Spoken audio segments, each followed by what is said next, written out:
Mandy stared at the well-dressed man standing in front of her, his words echoing in her head. "Amanda Black, you've been served," he said with a slight sadness. There was dead silence in the office, and for a moment, Mandy felt as if time had stopped. In her hand was the death sentence of a 5-year marriage. With a quiet sob, she collapsed into her chair, clutching the papers. Slowly, the office began to come around. The stares, whispers, and disapproving looks began to build up. Suddenly, Mandy heard her friend's soft voice nearby. "Mandy, come on," Kit said softly, taking her friend's hand and setting her on her feet. "Let's get you to the conference room, away from that spotlight." The black-haired 30-year-old woman led her friend away from the gawking co-workers. Those who witnessed the show noted how Mandy went from a boisterous, flirty, fun-loving blonde to a battered woman in just a few minutes. Some saw it as irony or humor. Others saw it as pity. Most already suspected the reason for the divorce. "How? I don't understand," Mandy stammered. Things were just starting to turn for the better. She wrapped her arms around herself, as if the embrace would give her more strength. Kit put her arms around her, trying to comfort her friend. "I don't know, girl," Kit said softly. "Did Eric say anything? Any hints that this was going to happen?" "Just the opposite," she said, panting, "like we were newlyweds again. I thought he was making up for lost time abroad." Kit only flinched slightly, but Mandy noticed it. Mandy mentally went over the last 4 months of her marriage in her head. Ever since Eric had come home from Afghanistan, their sex life had been incredible. It was even better than it had been since his return from Iraq 2.5 years ago. He was so passionate and sensual. "Oh, God," she thought. "Most of the time I can barely walk after this." She smiled sadly, wiping a tear from her eye. "It was so hot and exciting. I mean, after I got back from that business trip last week." Mandy's smile warmed a little. "Oh my God, Keith. Eric just wore me out. We did it so often that I finally begged him to stop." Mandy's smile disappeared as she looked at her friend's questioning face. "No, nothing happened when I was on that trip. I told you it was over," she objected. Kit nodded but didn't smile. "When was the last time Eric just hugged you or just kissed and touched you? Honey, when was the last time he made love to you tenderly?" She sat in a daze, looking questioningly at Kit. "What?" With a determined sigh, Kit looked at her friend before continuing. "Mandy," she asked bluntly, "did he make love to you or just have sex with you?" Mandy covered her face with her hands and sobbed deeply. But why? Why did he do it? She wondered, then suddenly froze. No, he couldn't know, could he? Slowly raising her head, she was horrified. "Oh, God, Kit," she whispered. "He knows. Oh, God, please, no, please, no!" Tears filled Kit's eyes as she hugged her crying friend. She knew Eric pretty well, and if he really did know, it was horrible. Eric nodded, listening on his cell phone. "Thank you, sir," he finally said when he heard that his wife had packages of photos and legal documents delivered. Hanging up, he turned his attention to his laptop. With a simple click, he set in motion a process that would change his unfaithful wife's life forever. She'll remember for the rest of her life, he thought, picking up the phone and dialing the number. "Hello, this is Human Resources," came a pleasant young voice. "What can I do for you?" "Mr. Davis, please," Eric said coldly. "This is Eric Black." "Oh, Mr. Black," said the girl quickly. "Let me transfer you." A few seconds later, Eric was talking to the unsmiling man. The conversation was short. Neither of them raised their voices, but the hostility did not go unnoticed. Finishing the conversation, Eric took a deep breath. Glancing at his phone, he saw that his wife had called him 5 times already. "Not yet," he thought, trying to calm himself down. "Not yet." There was a sharp knock on the conference room door. When Kit opened it, she immediately recognized the 3 men standing before her. The first was a well-dressed older man named Simon Samuels, the vice president and head of their branch. Behind him stood an imposing John Davis, the head of Human Resources. Kit couldn't help but notice that Mr. Davis's face was bright red, and she could have sworn she could see the heat emanating from his face. Behind them stood Anna Prescott, the office manager and Mandy and Kit's boss. "Miss Garnett, we need to speak to Miss Black," Mr. Samuels said grimly. "Thank you for your help, but please return to your desk." All three went into the room and Kit went out, carefully covering the door behind her. "Miss Black, we have a problem," Samuels began. Mandy walked quickly out into the parking lot, trying not to trip. She held tightly the heavy paper envelope Mr. Davis had given her. Inside were pictures, gruesome pictures of her and Sean Thompson, the business manager from the third floor. Mr. Davis briefly recounted his conversation with Eric.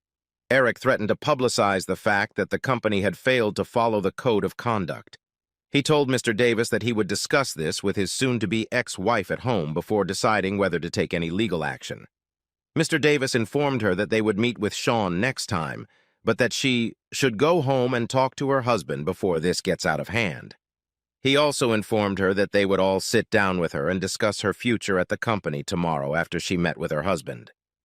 Mandy had a hard time finding her car because she was still crying hard. The bright sunlight reflected off the cars, making them a little harder to identify. Her car wasn't that hard to find, though. The big black Hyundai Santa Fe wasn't so easy to hide. Mandy climbed into it, remembering the arguments that had led to Eric finally agreeing to rent a car for her. He'd relented just before he left for Afghanistan. She wiped her eyes, put on her dark glasses, and headed home. A man in an old Chevy sedan parked nearby pressed a button on his phone. "Thanks, Bob," Eric said calmly. No, that's it. Please tell Ron that you guys did a great job and deserve the award. Thanks again. Goodbye." Looking at his laptop, Eric sighed again. One more call, he thought. One more, and there would be no turning back. But why would he even want to go back? All that was left was an unfaithful wife who'd ripped his heart out and a broken marriage he could never put back together again. Eric shook his head and pulled out his cell phone. He quickly dialed the number and waited. First call, second ring, third ring, a soft click, and then silence. Eric sat emotionless, staring at the video stream on his laptop. Finally, after a few minutes, a tear rolled down his cheek. Mandy pulled the big SUV onto the highway and groaned. She hoped she could avoid rush hour traffic. She pounded her fist on the steering wheel. At this speed, she knew her usual 30-minute drive would take over an hour. She thought about her marriage, how unlikely it was that she'd be able to salvage any of it. Eric had found out about her affair. Before Iraq, he might have forgiven her, but not now. The pictures had been taken while he was in Afghanistan. She sobbed, realizing what he must be thinking. Although the odds were slim, she had to try to save the marriage simply because she loved him. Funny way of showing it, isn't it? She reproached herself. Cheated on him more than once, but both times he'd gone abroad to serve his country. She shook her head quickly, as if trying to push away the guilt and shame, but the tears flowed again. Trust was not something that came easily to Eric. His childhood had been rough. His father ran away from him and his mother when he was young, and his mother was an alcoholic. In the 5 years they'd been married, Mandy had only seen his mother twice. Once at their wedding, and once when their son was born. It had taken him years to trust Mandy. When they met in college, she knew he was a soldier. She thought she had accepted it. He had already served 2 years and was on his way to getting an engineering degree. They had dated a year before Eric proposed to her. She could still hear her father's reaction. "No, Mandy, this has nothing to do with Eric," her father said. "I think he'll make a great husband. It's more about you. I don't think you'd make a good military wife. Don't get mad, honey, but it's damn hard to be a good husband or wife when your spouse is gone for a year." Mike Lomax, Mandy's father, had been in the Navy for 4 years when Mandy was a little girl. She could still remember the fights her parents had gotten into during that time. She'd always known that she and her mom had had a rough time and that he didn't want that for his little girl. "You were right, Daddy," Mandy snorted and shook her head. "You were so right. I made a terrible soldier's wife." They bought a very nice starter home, and Eric got a good engineering job. Life seemed so promising, and then Uncle Sam called. When Eric found out about his assignment, she scolded him mercilessly for leaving her. To top it off, when Eric left for Iraq, she was already 4 months pregnant. Mandy wiped her eyes as she made her way through the flow of traffic. She remembered the loneliness she felt as she continued on without Eric. Sure, her mom and dad had done everything they could to help, but the sleepless nights alone ate away at her. She needed Eric to hold her all this time, to hear his voice whispering that everything was going to be okay. But he wasn't there for her. She realized she was being selfish, but that didn't make the nights any less cold and lonely. Her mother had moved out in the last month before the baby was born, and that had helped a little. Mandy and her mom Lisa had a very close relationship in most areas. Their personalities were so close that it seemed like they were more like best friends than mother and daughter. But there were some things her mom just didn't want to talk about.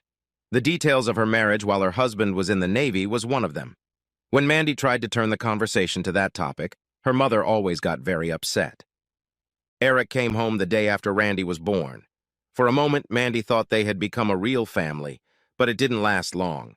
He left after only 10 days, and she was alone again. Her mother saw some of the signs and begged her not to give in to them. She kept going on and on about the damage that one mistake could do to the lives of so many people. Of course, she wouldn't go into detail, but Mandy suspected that her father might have been having an affair. They had always been pleasant and polite to each other, even friendly, but never passionate. It was more like they were friends living in the same house. Mandy remembered how she had struggled with depression and loneliness in the months after giving birth. Going back to work helped at first. Then she was assigned to a project with Sean Thompson. Where Eric had the rough, handsome looks of a neighborhood boy, Sean could be a male model. His soft baritone and handsome smile made Mandy's heart skip a beat whenever he entered the room. He held himself with such confidence and made such an impression. She knew he was married to an attractive, wealthy society lady from New York. She and her children had moved to the area just a couple of years ago. She had even met his wife at a party once. She was beautiful, cosmetically speaking, and her personality was perfect for one of those housewife reality shows. But that only made Sean even more arousing. Just a month after they started working together, she gave in to temptation. Gave in? She wrinkled her nose. That's bullshit. I'm the one who flirted with him. A short 2-day business trip with the project team gave her the opportunity to turn that flirtation into a full-blown romance. They dated a few more times, but she cut it short just before Eric returned home. Upon his return, Eric had changed. The carefree country part of him seemed to have died. She knew his trip had been difficult and that he'd lost some close friends while he was there. She even remembered his phone call the day after the worst had happened. The Hummer in front of him had hit an improvised explosive device, killing 3 of his friends and maiming another. Eric took it hard. Mandy remembered letting him cry on the phone because there was little she could say to comfort him. She'd even choked up telling him how much she loved and missed him, mostly because she really meant it, but partly because of her shame at having been with Sean just 5 days ago.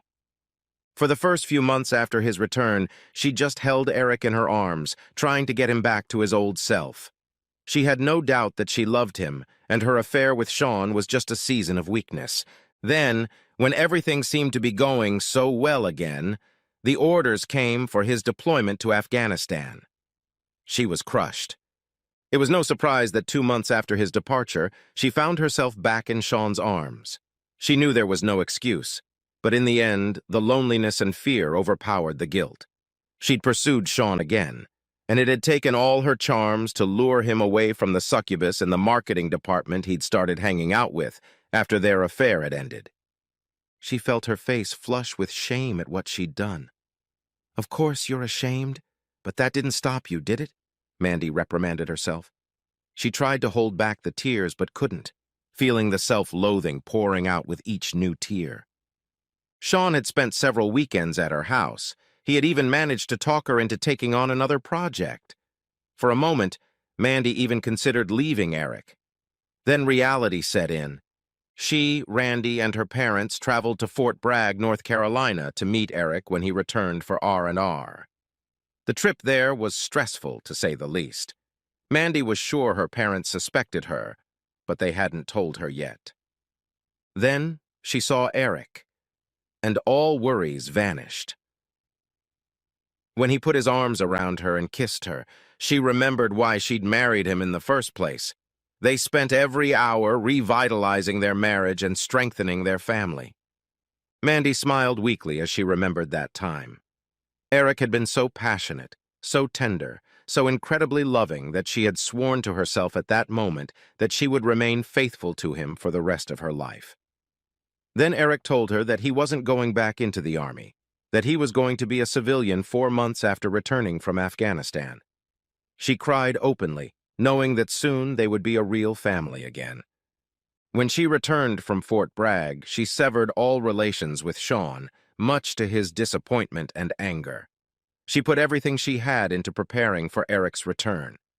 Mandy even started seeing a doctor about her fears and loneliness. She was diagnosed with clinical depression and began receiving counseling and medication.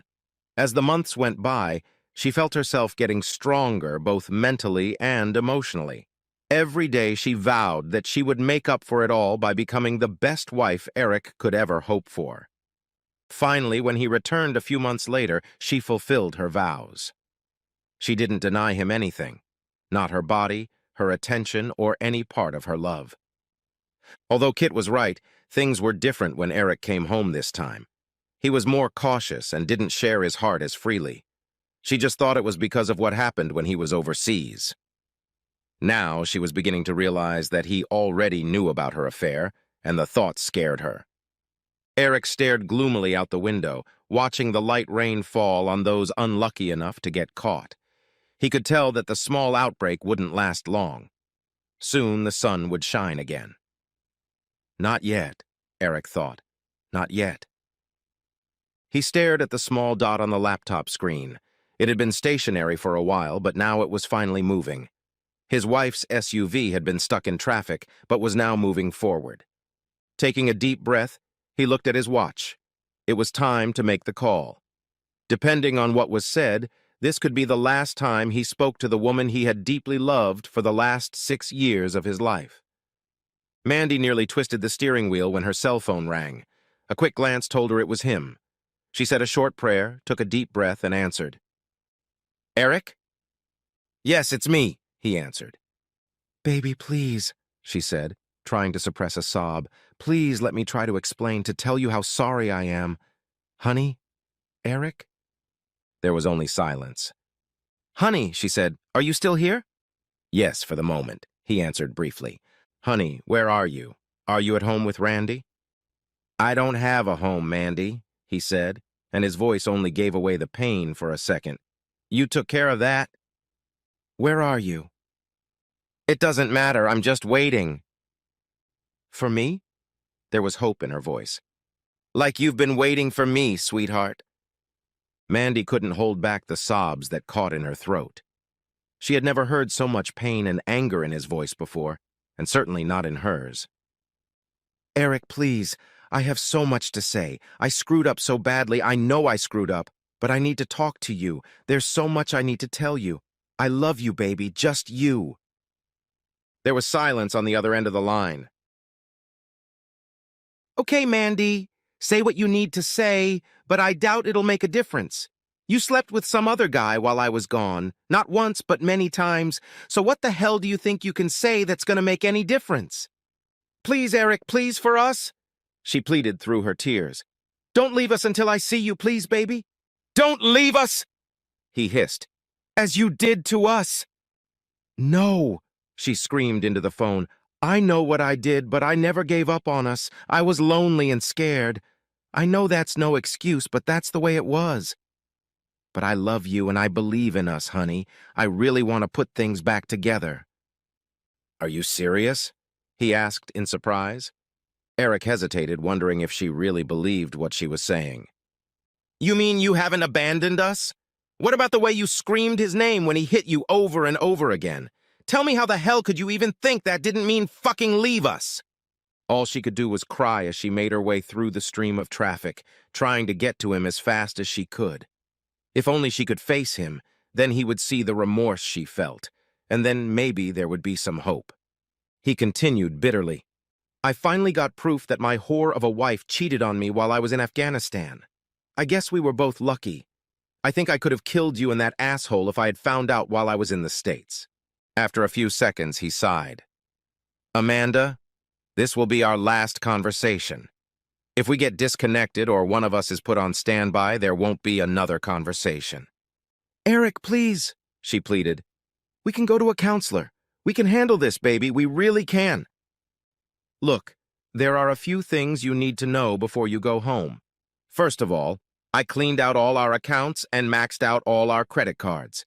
I think you've been cheating on me for the last 3 years, so I'm returning the favor. He ignored her sigh. You can keep the house because I'm pretty sure I can still smell someone else's odor in our bed. I packed everything I wanted. It ended up only fitting in one suitcase, so the rest is yours. You can keep your SUV, though I don't know how you'll pay for it, as I suspect you'll be laid off tomorrow. I have sent these pictures to all of your coworkers, family, all of our friends, and even our church. I have also sent them and a bunch of videos to several websites along with all your information. I suspect you're about to become very popular. Oh, Eric, no, Mandy sobbed. Why don't you wait until we talk? I waited, Mandy, he said calmly. I waited 4 months after I came back, but you didn't say anything. And you wouldn't have said anything if you hadn't been caught, would you, baby? What could she have said? He was right. As for your little boy toy, Eric grinned, I almost paid him a little visit. But after a few meetings with his wife, I don't think it would be necessary. What a vindictive bitch. You might want to give Sean a little warning. He'd better run. Seems his wife's family has some interesting connections to some very questionable people. I'd be surprised if little Sean makes it a year without an accident. She'll probably come after his little sluts, too. Oh, wait, that includes you, doesn't it? Eric, please give me a chance to make it up to you. Mandy's cell phone beeped. Glancing at it, she recognized the number. Eric, it's Mrs. Johnson from next door. I told you, if you disconnect, we're dead. His tone was threatening. Startled, Mandy answered softly, Okay, baby. I was just worried if something had happened to Randy. Randy's fine, Eric's voice softened. He's with me now, and he's sleeping soundly. She breathed a sigh of relief.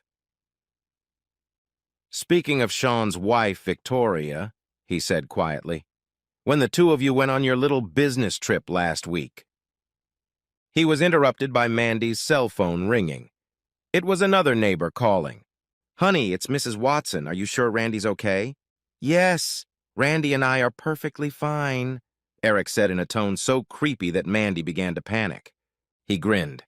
Now about Victoria Thompson. She's quite something. While you and that jerk have been acting like you should have been acting for the last 3 years, I spent 2 days getting to know his wife. Up close. Mandy gasped in anger and pain at her husband's betrayal. Her tears flowed again. I'd like to tell you that she's a hell of a lot better in bed than you are, but the truth is, she's not, he declared. Between her whining about everything she wants and where, how, and when to do it, there's no damn time for pleasure. I'm sure Sean would agree. So congratulations, Mandy. You've won the Best Sex Slut Award. Eric, stop it, please, Mandy begged. Please, just stop. She started sobbing again. She pounded her little fists on the steering wheel, shouting curses at the surrounding cars as they crawled forward. Her composure slowly returned to her, and she wiped away tears of frustration. Okay, Eric, she sniffled. You won. You got your revenge. You broke me. She was silent, waiting for his response, but all she heard was silence. But I still love you, Eric, she said quietly. There's no excuse for what I did. I know that. But all I'm asking for is a chance to make it up to you. I'm begging you, please. Please let me explain myself. There are some medical issues you should know about. If you ever loved me, please meet me. Please, baby. Medical reasons? He snorted. Postpartum depression, clinical depression, bipolarism, heck, try post-traumatic stress disorder. In the end, it didn't matter, did it, Mandy? You went and slept with some other guy anyway. How did I know? It really doesn't matter. As soon as I did, I hired some men to follow you.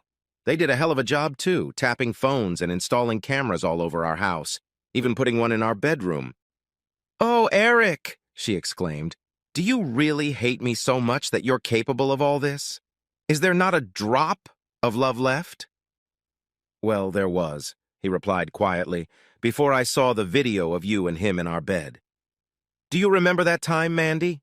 When Randy walked in on you? Mandy awed. Oh God, no, please, not again. Eric's voice was strained as he tried to control his emotions. Imagine how I felt as I sat there watching my 2-year-old son call another man Daddy. Everything I felt for you died right then as I watched you put our son to bed with both of you. God damn you, you bitch! Eric's voice trembled. I guess I was lucky I didn't know that until we were at Fort Bragg. When I saw it, I was shocked. I almost got lost there, and I was in a place where you can't afford to get lost. Eric looked at his laptop and saw that Mandy was almost home. A cruel smile contorted his handsome face as he continued in a cold tone. As for hurting you, Amanda, I haven't even started yet. I still have a few more. He heard Mandy gasp. Oh my God, she whispered. Surprises, he finished. Mandy pulled her SUV over to the curb and watched in horror as flames engulfed what had once been their home. Like I said, Amanda, the house and everything left in it belongs to you. Mandy shook, still not believing her eyes. Damn, Eric, what have you done? That's a rhetorical question, isn't it? Said Eric with a smirk. I was trained to build under combat conditions, Mandy. Doesn't that make sense? I might know a thing or two about destruction, too? Where's Randy? She shouted. Damn it, Eric, where the hell is my son? Our son is sitting 3 feet away from me, sleeping in his car seat. So tell me, he said mockingly, can you read the message I left in our front yard? What? She mumbled. What message? Oh my God. Eric grinned. I wasn't sure people would be able to read it from the ground. But the news helicopters? They must enjoy the words cheating whore scorched on the front lawn. I wouldn't count on the neighbors' sympathy, he continued. I've posted the pictures all over the neighborhood and paid a few teenagers to hand out extra copies around the block. He paused for a few seconds and listened to his wife's sobs. Mandy? You might want to think, Eric said bitterly, about where you're going to sleep tonight and in the near future. I guess you could sleep in your SUV until they come and get it, or maybe... No, I doubt Sean will be able to help. I'm sure Victoria's already skinning him alive. I guess that just leaves your parents. I wonder how your dad would feel about having 2 whores living under his roof. What? Mandy sobbed through her sobs. Damn it, Mandy, are you really that stupid? You always told me your father cheated on your mother when he was in the Navy. Damn it, your mother cheated on him. Mom? She asked in a trembling voice. Eric laughed cruelly. Oh, hell yes. Your father told me a little about it after I got back from Iraq. Why do you think he did it, Mandy? Do you think he suspected his little girl was cheating on her husband just like her mom? But unlike your father, Eric continued, I can't live with a whore wife for the rest of my life. Maybe he stayed for you, or maybe he still loved her. I don't know, it's his decision. Mine is to start over and hopefully find a woman I can spend the rest of my life with. I'm sure I'll find someone who can love me, be faithful, and be a good mother to Randy. Please, Eric, Mandy sobbed. I can be that kind of wife. Just give me one more chance to show you, and I'm already a good mother to Randy. I'm the only mother he needs. I guess that's what the court has to decide, isn't it? He said calmly. Of course, the fact that I burned down our house and effectively bankrupted us probably won't go in my favor. Eric saw a young man in a t-shirt and baseball cap get out of the cab and stop at the curb, looking in his direction. Eric flashed his headlights twice, and the guy headed toward him. Okay, Mandy, Eric said calmly, looking at his watch. There are a few things you still need to know, and there's not much time left, so listen very carefully. First, so your bosses don't get too worried about my threats. However, Victoria is filing a similar lawsuit and will probably win. I think the court will really like both her and all the evidence I gave her. As for me, Eric coughed, well, I don't like my chances in court, so I took the job overseas. I think Randy and I would really enjoy it. No, Mandy yelled into the phone. You can't take my baby. Actually, bitch, he's my son and I can. Don't, Eric, please, she begged. He's my son, too. Amanda, he said calmly. In a few years, he won't even remember you. But don't worry. I'll send you pictures of him at Christmas, and we'll even call on Mother's Day and his birthday. Since we won't know where you'll be, we'll just call your parents." Mandy cried bitterly, realizing the hopelessness of her situation. Eric sat for a while, concerned and somewhat alarmed by his own actions. He knew he wasn't going to send her pictures or call her. The thought of her desperately waiting for calls that would never come and reliving that revenge for years to come was more cruel than he had previously thought. "Goodbye, bitch," he said coldly. "I hope you rot in hell." He wiped a tear from his cheek as he listened to her hysterical screams begging for a son and hung up the phone. "Captain Black?" asked the guy in a tank top standing in front of him. "Not anymore," Eric smiled weakly. "I'm just Eric Black. Well, at least for a while longer." The young man grinned and handed him an envelope with the numbers and passwords to the offshore bank accounts into which his funds had been transferred, minus some fees, of course. "Here are passports, photo IDs, and plane tickets for Marcus Gray and his son Michael Gray," the teen said, smiling. Eric smiled even wider and began putting his old IDs and 2 SIM cards from his cell phones into a small metal bucket. Smirking, he took a lighter and melted them into a small puddle of blackened plastic. Then he took a small hammer, smashed both phones, and tossed the remnants into the bucket. Satisfied with his work, he tossed the bucket into the trash can. "That was better than I could have imagined," Eric grinned. He quickly pulled out his car keys and handed them to the kid. "Tell Bob and Ron thanks for the rental," he said quietly. "To whom?" the young man asked with a wide smile on his face. "I apologize," Eric grinned. "I must have made a mistake." A few minutes later, Eric was already checking luggage at the airport. He couldn't hold back a smile as he thought about what was in store for him and his son in the next few weeks. His contract didn't start until next month, so they were going to spend a couple weeks on a secluded beach with a pretty lieutenant he'd met in Afghanistan.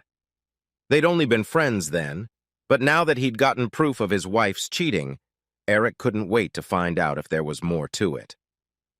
"Mr. Gray?" The man at the front desk said politely. "Have a wonderful flight, you and your son." Marcus Gray and his son walked through the lobby and started their new life.